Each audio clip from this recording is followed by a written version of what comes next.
Bizda maqtanadigan narsamiz bor. Chunki bizani 15 ta turarmiz, soni esdan chiqib ketdi. Chunki bu yerda Real Madrid hamda Barselona muxlisi o'tirganda hech qachon El Clasicodan chetda qolib ketmaslik kerak. Messi, Ronaldolarni mana bu tarixda qolib ketishiga yana bir sabab ular jarohatdan juda tez qaytishgan. Real Madrid faqat Barselonaga kambek qila olmaydi. Har doim Barselona La Masiya qutqarib kelgan. Yamal Barselonadagi Messining davomchisimi? Ko'pchilik Barsa muxlislariga yoqmasdi. Barselonaga ishonishga nima sabab bo'lib turmoqda? Hech bo'lmasa finalga chiqib PSJga yutqizsa bo'lardi. Qizib qaytib yo'la Messi juda boshqacha motivatsiyada o'ynaydi. Hujumga kelib prosta gol urib ketyapti. Endi Barselona muxlislari shunaqa endi chempion 10 yil oldingi narsani eslatib turadi. Xo'p, Bo'ldi, Realni o'zi to'xtata olmaysizlar. Real o'zi pekiga chiqdi. oxirgi marta eng mazza qilib ko'rgan El Clasico o'zi nima uchun bu savolni berdim o'zi. Sen yarang ustiga men to'sibing aka deding, xo'p dedim. 11-yilda sanaymizmi yoki bo'ldimi Chempionlar Ligada? Xo'p, men o'sha necha yoshda bo'lgan, unaqa hali tushunib yetmaganman. Hali 5 yoshda bo'lganman. Zo'r o'ynab turib Chempionlar Ligani yuta olmadingiz, to'g'rimi? Hammaga assalomu alaykum. Siz bilan Fanat loyihasi. Bu galgi mehmonimiz, ya'ni gaplashadigan klubimiz uzoq kutilgan, juda ham ko'p so'ralgan va juda ham ko'p ijobiy va salbiy negativlarga sababchi bo'ladigan jamoa Barselona haqida gaplashamiz. Mehmonimiz bo'lgan Shahboz Jo'raqulov. Assalomu alaykum aka. Assalomu alaykum. Assalomu alaykum. Assalom. Endi bizni odatiy savolimiz har doimgidek, Barselona nima uchun Barselona va qachondan bu klubga muxlislik qilasiz? Xo'p, Barselonaga men muxlislik bo'lishimda tarixi kichkinaligimda bir 6-7 yoshlar paytimda o'sha mendan kattalar, men o'sha futbolda nimaligini tushunib bo'lgan akalarim sabab bo'lgan. Boshda ilk endi hamma futbolkalar olib, hamma Barsa formasini olib, men ham Messining formasini olaman deganman. 10-raqam onamga aytganman. Endi onam Messini qaydan bilaymish? 10-nomer Manchester Unitedda Rooney formasini olib kelganda, keyin o'sha Unitedga qiziqib boshlasam, qarasam o'sha hamma Barsa Real United degan tema yo'q o'zi. Ronaldo o'sha Realga o'tib bo'lgan paytida. Ha, bu demak 2009-2010 dan keyin. 2010 dan keyin. 2010 dan keyin boshlangan. 15 yillar bo'lib ketdi o'sha. Shu paytdan sekin-sekin boshlangan Barsaga. Demak, Barselonaga muxlislik qilishingizda hech qanaqa Messi, Iniesta, Xavi aloqasi yo'q. Hali tushunmaganman. Kichkina bola bo'lganman. Hali futbolda qaysidir ko'rishlar, o'zi birgalashib ko'rardik. Biz qiziqib yoshda Barsa Realda o'z o'yinlarini ko'rardik, kattalar qo'shilib ko'rib, keyin Barsaga qiziqib qoldik. O'zi bu haqiqat o'zi ko'p hollarda, bilmayman, hamma ham bunaqa javob bermaydi, chunki aynan menda ham shunaqada.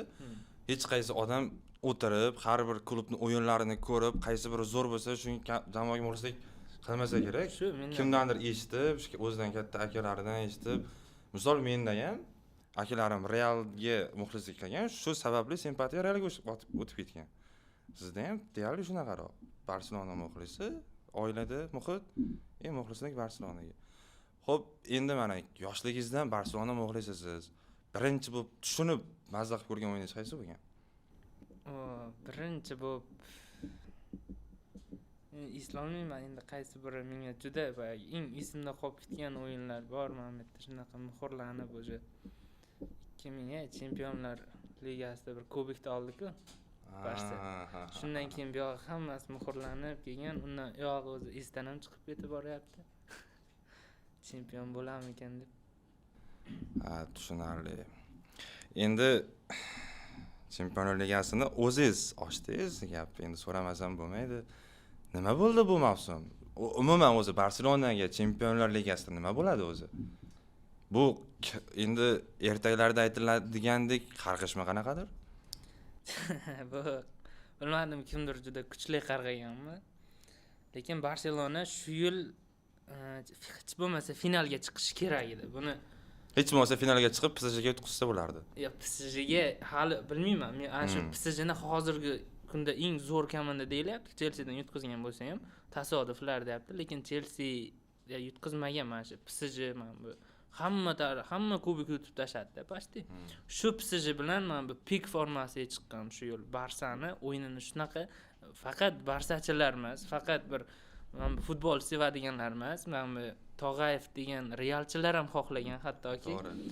Bunaqa o'yinda hamma ham ko'rgisi kelganda, lekin bo'lmadi negadir. Oxirgi 3 minut o'tmadi, shuncha kun o'tdi desa. Inter bilan o'yin qanaqa bo'ldi?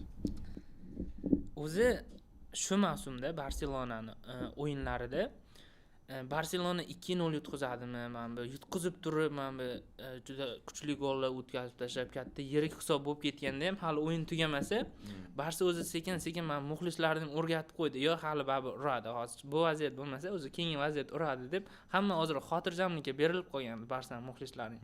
Men Atletico bilan o'yinlarda yoki Real bilan o'yinlarda, Inter bilan men birinchi o'yin yoki ikkinchi o'yin Inter bilan to'g'ri ishda ham birinchi ikkita urdi Inter, to'g'rimi? Shundan keyin ham hech kim o'zi menga endi shu mavsum emas, undan oldingi mavsumlar olsak, Barselona bilan men katta o'yinlar bo'ladi-ku. Barsa realchilar shunaqa jo'ralar bilan telefonlashib, nima bo'ldi deb shunaqa ko'riladi bizda ham. O'sha 2-0, 3-0 bo'lib ketsa ham men bu hakam o'yinni tugatib bo'ldi, ketaveringlar deguncha o'sha hech kim telefon qilmay qo'ydi. Bular oxirida urib ketadi degan narsa. Barsachilarni ham, boshqa klub muxlislarini ham o'sha ishontirib qo'ydi. Barsa comeback qildi, ham qayta oldi ham 3-2 qildi-da. Oxirgi minutda o'zi Barsa xato qildi. Yana uramiz deb o'yladi-da bular. Oxirgi minut 90+3lar ketyapti. Hujumda hamma, himoyada 2 kishi bor. Interda даже himoyachilar, Acherbi degan ajoyib bir o'yin, Qo'shtirnoqchidagi ajoyib bir o'yinchilar hujumga kelib prosta gol urib ketyapti-da. Shunaqa alamli bo'ldi. Bu Barselonani bu tizimi, bu o'yin usuli juda ham ko'p o'yinda asqotdi. Ya'ni 4 uradimi, 5 uradimi, 10 uradimi, yo'q, biz oxirigacha uramiz degan hissiyot bilan, motivatsiya bilan o'ynadi. Lekin Interda bu narsa o'xshamadi biroz. Inter faqat Inter yoki boshqa o'yinlarda balki aynan yana xuddi shunaqa bo'lgandir. Esda qolgani eng keraklisi, eng muhimi. Flickni uslubi shunday ekan, o'zi Flickni esimga tushdi. Flick menga yoqmasdi. Ay, sababini aytib o'ting endi nima uchunligini. Ko'pchilik Barsa muxlislariga yoqmasdi. Hamma biladi, uni aytmasang o'zi. Keyin Barsaga keldi, qarasa yaxshi odam ham. O'zi yaxshi murabbiy ekan, shu 8-2 dan keyin Flick umuman jamoani xarakterini o'zgartirib yubordi. Men bu comebacklarga tayyor bo'ladigan jamoaga aylandi Barsa. Keyin men bu Xavining paytida faqat 1-0, juda borsa 2-0 hisobdagi g'alabalar bilan La Ligada chempion bo'ldi Xavi paytida. Flickga kelib unaqa 1-0, 2-0 g'alabalarda o'zi hech kim esda qolmagan, faqat men yirik hisoblar, hamma o'yinlar men odam ko'rsa maza qilib ko'radigan o'yinlar bo'ldi. Oddiy o'yinlar bo'lsa ham odam Barselonani sevib o'yinini ko'radigan bo'ldi-da.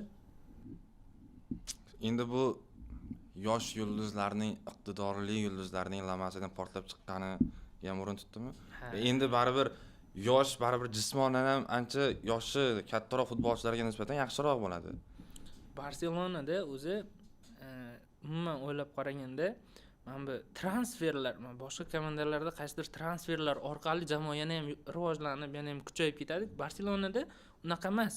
Qaysidir transfer orqali juda ham kuchayib ketmagan Barsa. Har doim Barsani Lamasiya qutqarib kelgan. Buni sababi ham bor.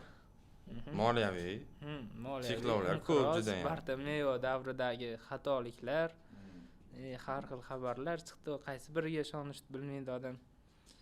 Laporte ham unaqa deb aldaydi, bunaqa deb aldaydi, Messini olib qolaman, ovoz beringlar deb chempion prezident bo'lib oldi-da o'zi. Messini olib qolish va'dasi bor edi.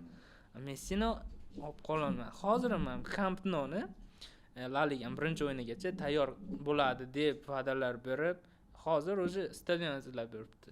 Ham birikta o'yin. Rasmiy ma'lumotlar ham chiqqanda, adashmasam 10-avgustda o'ynash kerak edi. O'ynash kerak edi, men har safar John Gamper Kubigini o'ynaydi Barselona mavsum boshida. O'shani ham endi Johan Cruyff stadionida o'ynasa kerak. O'sha kubik nima kerak sizlarga o'zi?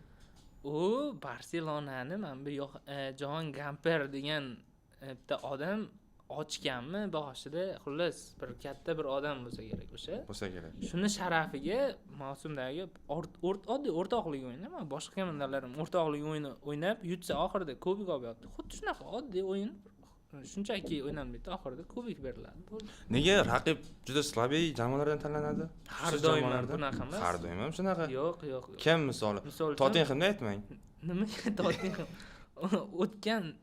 O'tgan yilgi Jon Gamper kubik hali ham esimda. Monaco bilan o'ynadi Barsa. Monacoga yutqizdi. Keyin xuddi shu Monaco bilan keyin qasos oladi dedi. Chempionlar Ligasi boshida yana Monaco bilan chiqdi. Unda ham Monacoga yutqizdi. Shundan keyin Chempionlar Ligasida yurish boshlandi o'zi. Jon Gamper kubiga unaqa muhim emas.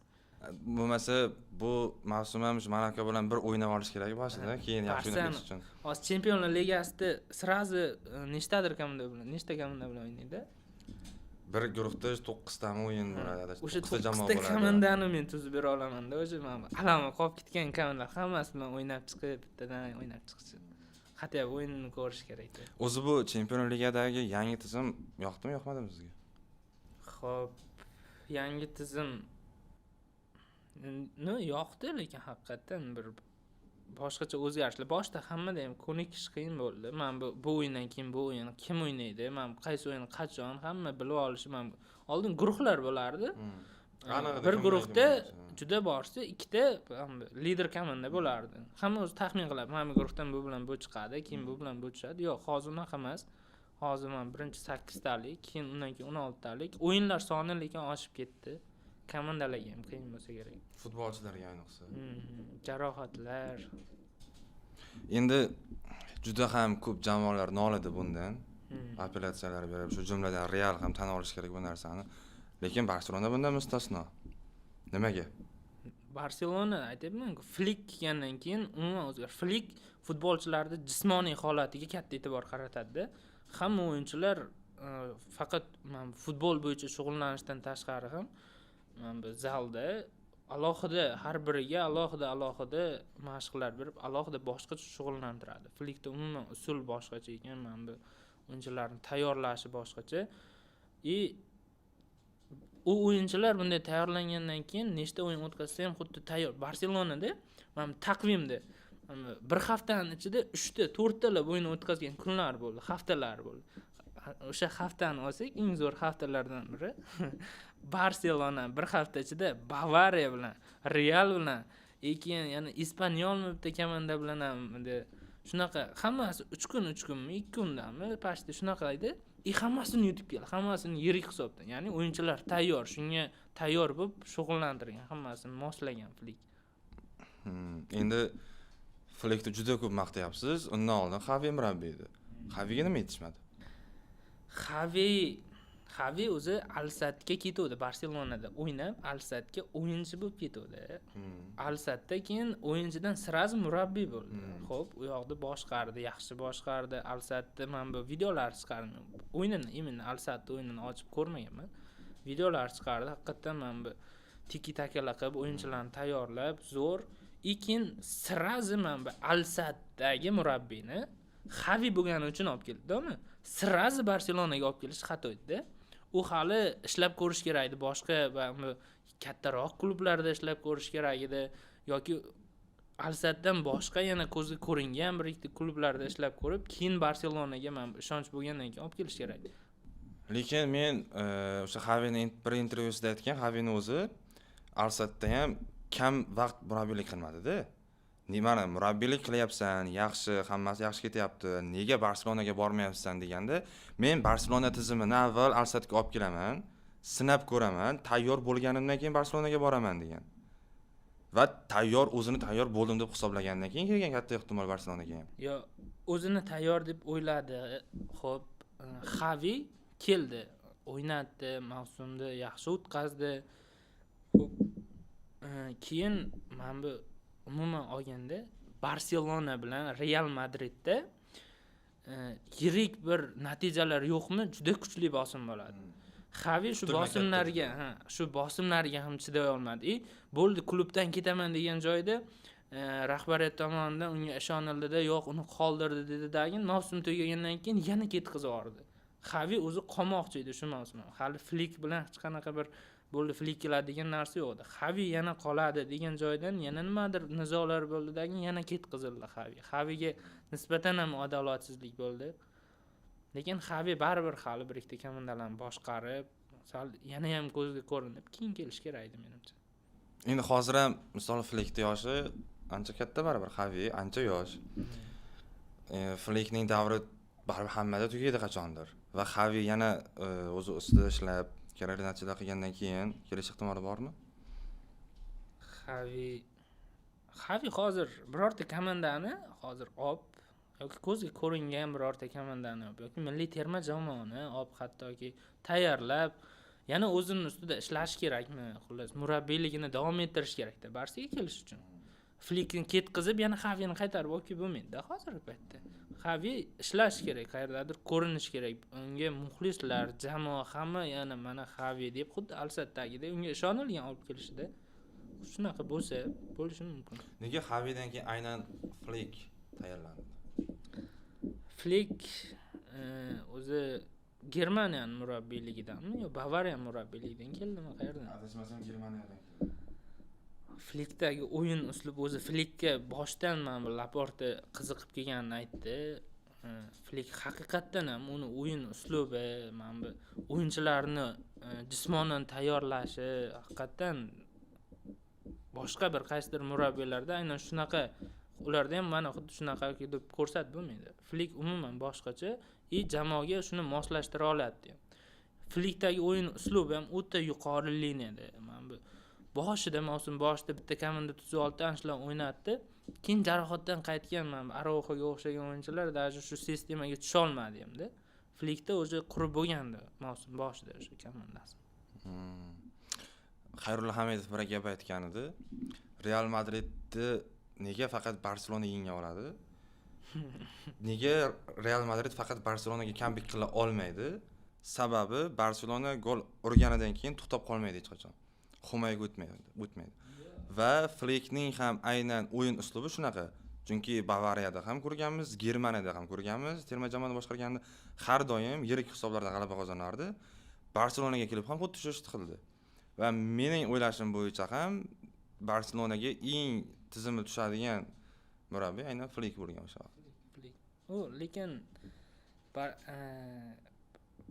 Barselona haqiqat Realni yutadimi? Real Barsa gol urgandan keyin Real Madrid faqat Barselonaga comeback qila olmaydi.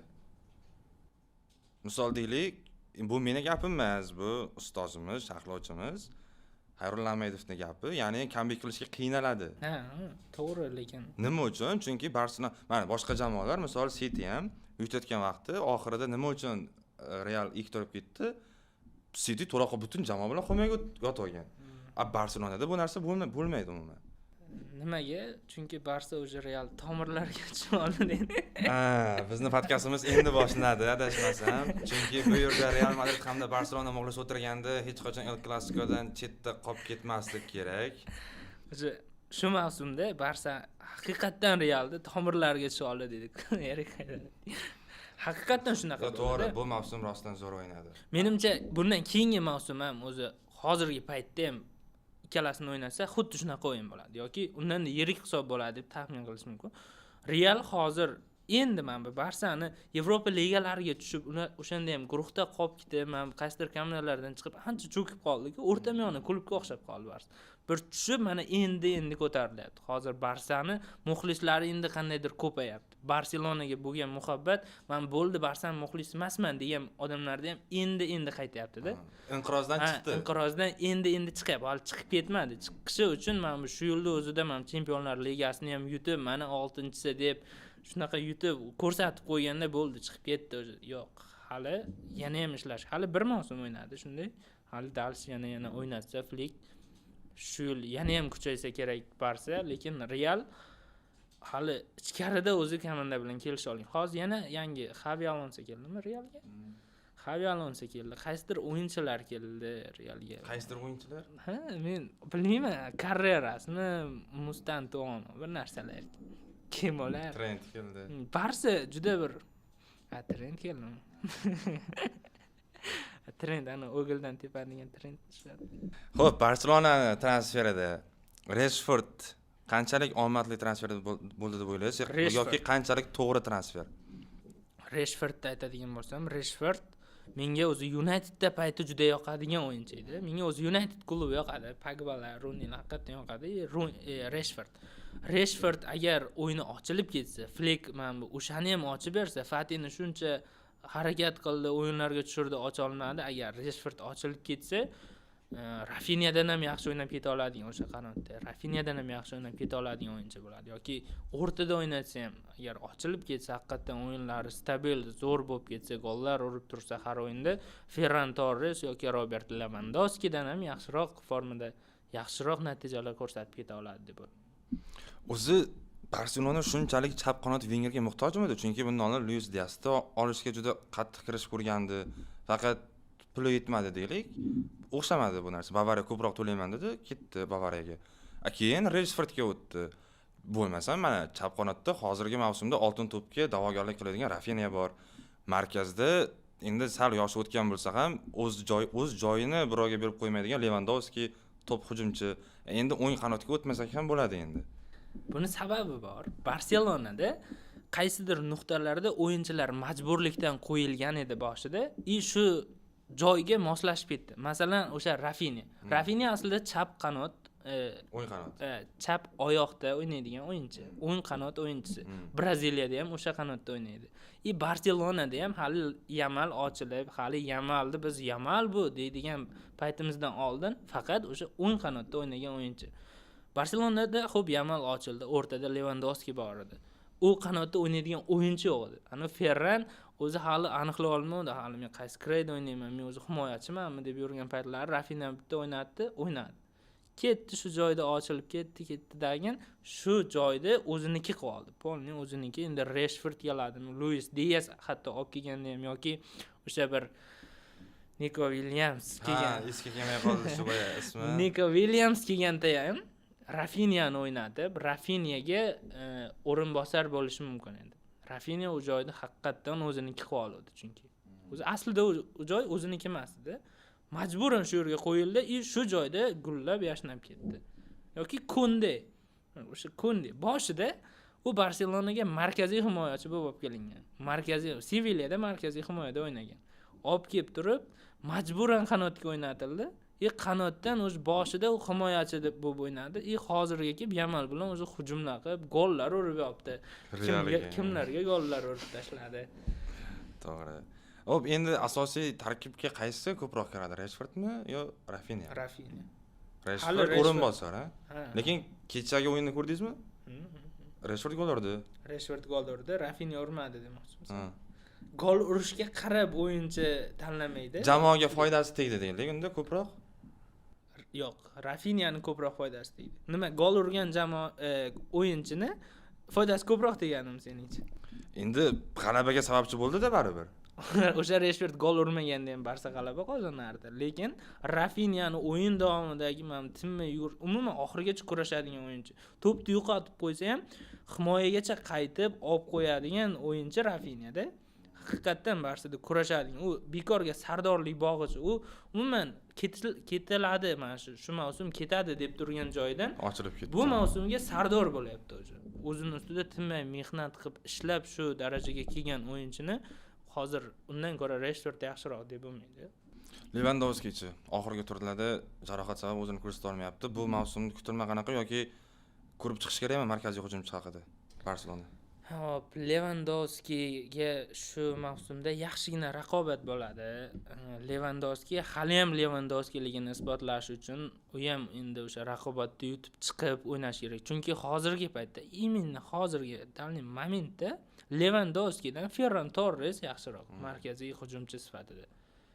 U o'zining ustida ishlab, o'zini ko'rsatmasa, Lewandowski bo'lishiga qaramay, Flick bilan juda yaxshi bu tanish bilish bo'lishiga qaramay, Ferran Torres asosiy hujumchi bo'lsa kerak.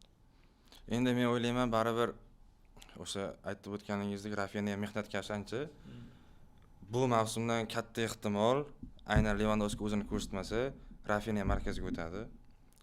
Qanotda Rashford bilan Yamal bo'lish ehtimoli yuqori emasmi? Yo, menimcha hozir Barsada xursand bo'ladigan tarafi variantlar ham ko'pda. Kimdir jarohat olib qoladi yoki kimdir o'zini sal diskomfort qilib turgan payti Dani Olmoni ham mana bu yolg'on 9lik qilib markaziy himoyachi qilsa bo'ladi.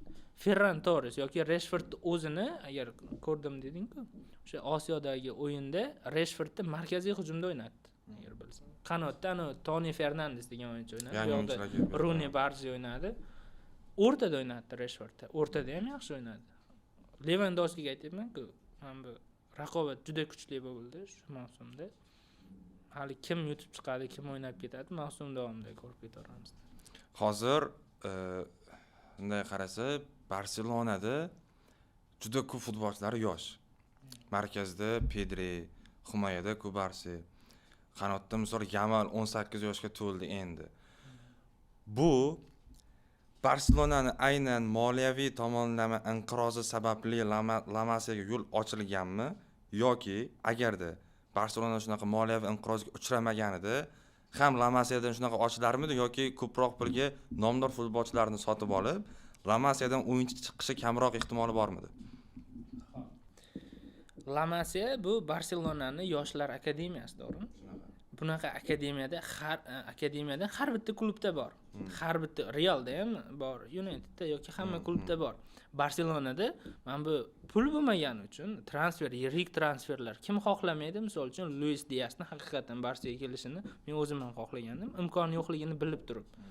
Yoki Nico Williamsdan ham yana narxini bo'pti, o'zi kelishini xohlamay qoldim hozirgi paytda. Lekin agar puli bo'lganda, sharoiti bo'lganda haqiqatan transferlar qilgani yaxshiroq. Chunki u yoshlar bilan o'ynagan. Bu katta komandasida hali o'ynab bo'lmagan, ularga ishonish, tavakkal. Ochilib ketsa, Yamalday ochilib ketishi mumkin. Lekin unday bo'lmasa-chi, ularga ishonish shunchaki tavakkal, o'ynatib ko'radi. Hozir yana Dro degan o'yinchi chiqib kelyapti. U ham juda ham bir iqtidorli ekan, 17 yosh ekan o'zi. Barsada 17 yoshli o'yinchi bo'lmasa, Barsa bo'lmay qolyapti hozirda. Agar u ham 18 ga kirib qo'ysa, yana bitta 17 topib kelsa kerak baribir. U ham zo'r o'ynar ekan lekin. Ikkita o'yin ko'rdim hali. Endi har bir futbolchi haqida gaplashdik. Keling, Yamal haqida ham bir so'rashim kerak.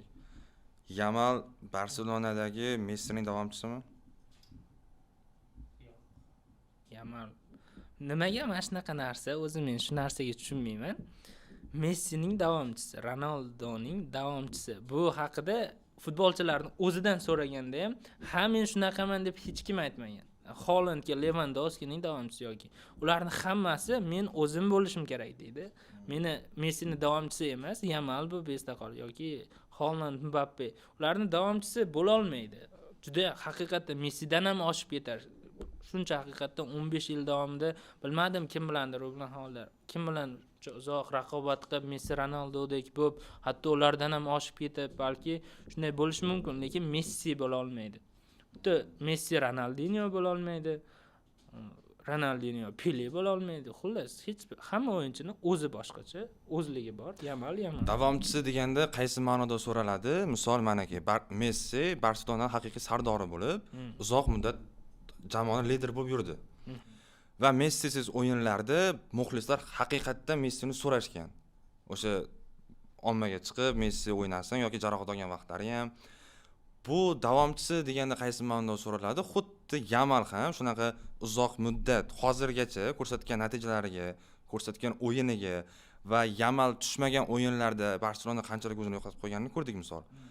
Shu taraflama olib qaraydigan bo'lsak, Yamal uzoq muddat xuddi Messidek Barselonani lider bo'la oladimi va Yamalga muxlislar Messiga bog'lanib qolganchalik bog'lanib qoladimi? Shu ma'noda so'raladi o'zi. Bu taraflama juda qiziq. Messisiz Barselona haqiqatan Messi bilan Barselonani solishtirganda ancha kuchsizroq ko'rinardi. Xuddi Yamalsiz hozirgi Barselonadek. Bu taraflama endi Yamalsiz Barselonani ko'rdik haqiqatan. O'sha o'yinlarda kuchsiz o'yinlar sezildi. Lekin kelajakda xuddi Messi, Yamal hali yoshda, hali endi 18 yoshga kirgan bola. Unga halidan butun jamoani ishonilib, hali u ishlash kerak. Hali ko'p, juda ko'p hali bir jarohatlardan o'zi Xayrullo Hamidov aytdi. Messi, Ronaldolarni men bu tarixda qolib ketishiga yana bir sabab ular jarohatdan juda tez qaytishgan. jarohat mana bu uzoq mavsumli jarohat olib, bu jarohatdan endi qanday qaytarkin deb hech kim kutmagan ular. Hozirgi yoshlarda ular hali qanaqa bo'ladi? Kelajakda hali ular necha yil mana shunaqa darajada o'ynaydi, bular aytib bo'lmaydi. Baribir Messidek bo'la olmaydi. Messi o'zimi boshqa tema. Shu avgustda 4 yil bo'libdi Messining Barselonaga ketganiga. Yangi xabarda ham eshitdingizmi? Qanchalik ishonchli yoki ishonchsiz bilmadim. 3 oyga jarohat sababli maydondan chiqdi degan xabarlar chiqdi Messini. Boya o'qidim, o'sha 3 oy emas, 2 hafta ekan. 2 haftaga. 1-2 kun oldin 3 oy deb chiqqandi. Hali shu tekshiruvdan o'tadi deb men ham o'qidim uni, lekin 2 haftaga chiqdi deb o'qidim.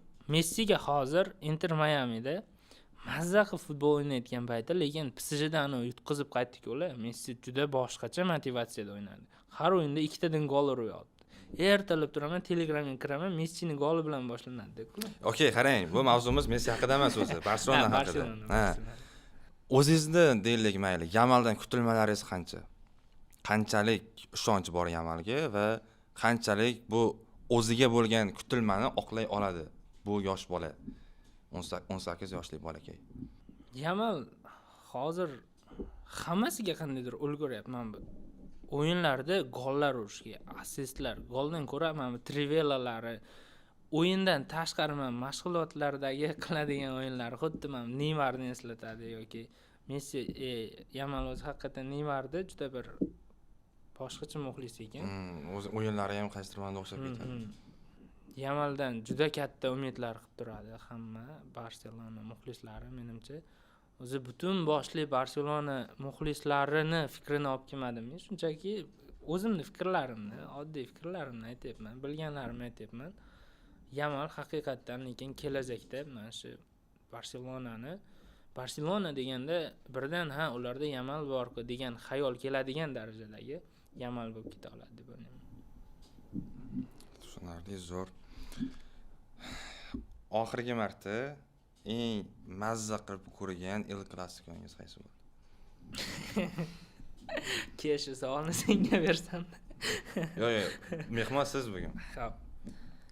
Eng oxirgisida. Chunki oxirgi marta degan uchun aytyapman. Chunki har El Clasico'da oxirgilarida mazza qilib ko'rdik. Biz Barselona muxlislari hammamiz. O'zi nima uchun bu savolni berdim o'zi? Sen yarang ustiga men tussiping aka deding, xo'p dedim. Bo'pti, sizda ham yarangizga keling, tussipaylik. O'tmishda 11-yilda sanaymizmi yoki bo'ldimi? Chempionlar Ligada. Bizda maqtanadigan narsamiz bor. Chunki bizani 15 ta turarmiz, soni ham esdan chiqib ketdi. Nechta edi bizda o'zi? Shu narsa xatoda, unaqa fikrlash xatoda. Klubga muxlislik bo'lish kerak-da. Bu fakt bu. Mana zo'r o'ynab turib Chempionlar Ligani yuta olmadingiz, to'g'rimi? Bo'ldi. Lekin Real Madrid 15 marta yutganini isbotlab qo'ygan. Dinozavr davrlarida 5 ta oldi yoki loydan yasalgan kubok desa ham, даже 10 taga yaqinlashadigan klub bormi Realga? Yo'q. Bo'ldi. Siz o'zingizga javob bering. Barselonaga javob bering. 11-yilda ham sanaymizmi? Kubok yuta olmadi deb yoki kutilma boshqachami? Ya'ni savol shu mavsumda Barselona Chempionlar Ligasini yuta oladimi? Xuddi shunaqa. Shunaqa deb bersa bo'ladi. 11-chisi yana. Shu mavsumda Barselona o'zi o'tgan mavsumda yutish kerak edi-da. Shu mavsumda menimcha asosiy favoritlardan bo'lib turibdi. Guruh bosqichida men eng ko'radigan o'yinim o'sha Barselona PSJni ko'rishim kerak.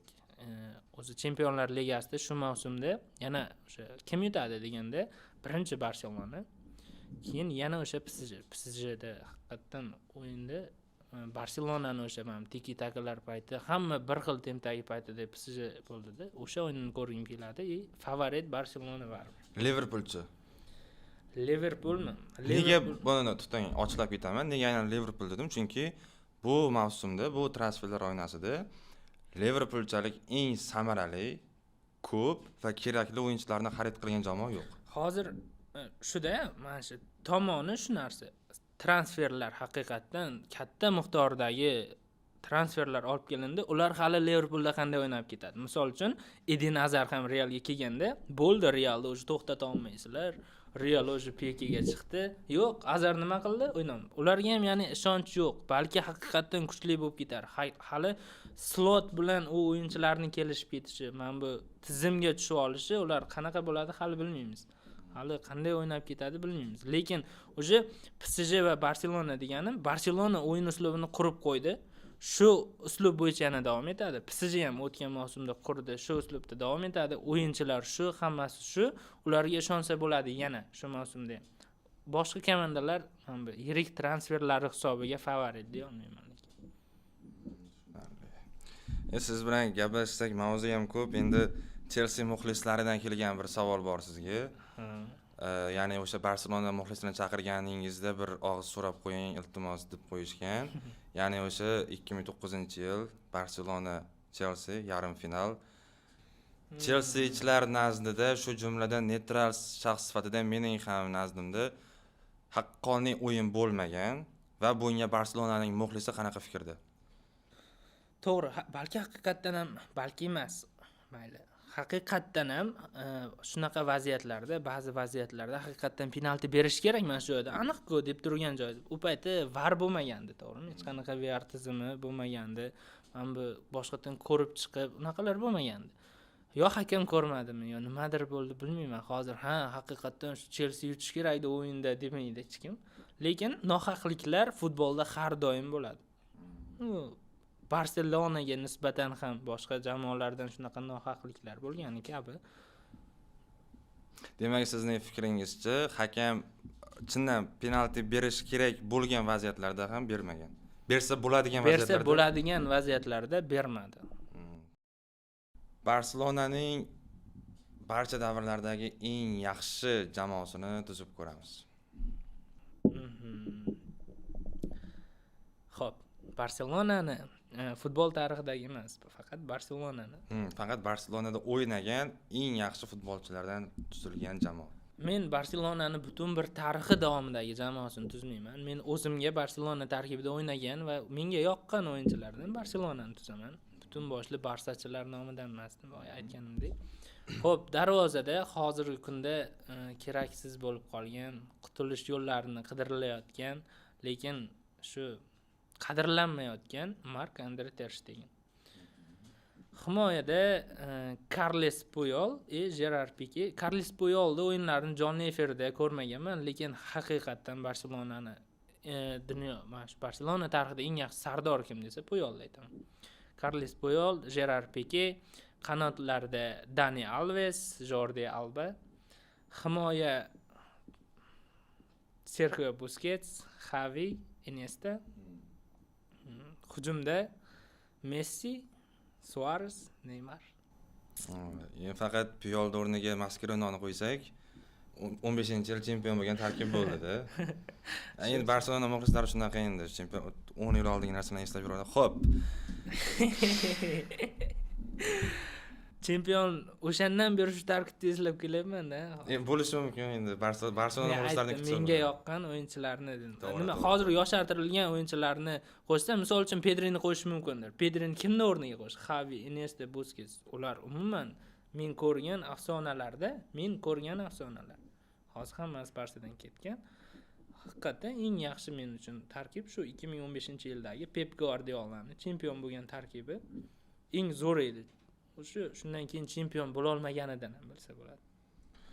Endi to'g'risini aytsa, Barselona haqida shaxsan men ham ancha gaplashkim keladi. Aynan Barselona muxlislari bilan hozir gaplashilmagan mavzular ham ko'p. Misol o'sha aytib o'tganingizdek, Ter Stegen nima uchun keraksiz bo'lib qoldi yoki Pedri, Gavi nima uchun bir porlab hozir ko'rinmay qoldi unchalik. Fati mavzulari, Yamal haqida gaplashdik, u yetarli bo'lmadi men nazdimda. Messining ketishi, lekin bizda vaqt chegaralangan. Yana bir son qilamiz aynan Barselona to'g'risida. Va sizning oxirgi gaplaringiz Barselonadan bu kutilayotgan mavsumda, ya'ni o'sha La Ligada, Chempionlar Ligada kutilmalar qanaqa? Va Barselona muxlislari yana bir mavsum Barselonaga ishonishga nima sabab bo'lib turmoqda? Xo'p, Barselona muxlislarini Barselonaga ishonishiga, Barselonani o'tgan mavsumdagi o'yinlari, kambeklari, natijalari, El Clasicolari desam bo'ladi. O'zi umuman hozirgi paytda Barselona haqida Real Madrid muxlisi bilan gaplashish 2-3 kunlab o'tirib gaplashiladigan juda ko'p mavzular haqiqatan. Keyin Barselona muxlisi sifatida taklif qilinganim uchun juda xursand bo'ldim men. Hozirgi paytda Barselona uchun keling deganda hech qaysi Barselona muxlisi yo'q deya olmasa kerak. Barselonadan kutilayotgan natijalar yangi mavsumda Chempionlar Ligasi, barcha kuboklarni yutishi mumkin, hattoki Real bilan o'sha o'tgan mavsumdan ham yirikroq natijalar bo'lishi mumkin, shaxsiy fikrim. Chempionlar Ligasida ham asosiy favorit men uchun. Shu yil menimcha endi 2025-26 mavsumda Barselona chempion bo'ladi deb o'ylayman. Sizga rahmat. Avvalambor tashrif uchun, so'rovimizni rad qilmaganingiz uchun. Sizlar bilan bugun Barselonaning muxlisi Shahboz Jo'raqulov bilan Barselona haqida gaplashishga va o'zimizcha ayrim mavzularni muhokama qilishga harakat qilib ko'rdik. Sizlar bilan fanat loyihasi edi bu. Keyingi sonlarida ko'rishguncha salomat bo'ling va keyingi sonda qaysi muxlis bilan qaysi jamoa haqida gaplashishimizni albatta izohlarda yozib qoldiring. O'zinglarni ehtiyot qilinglar.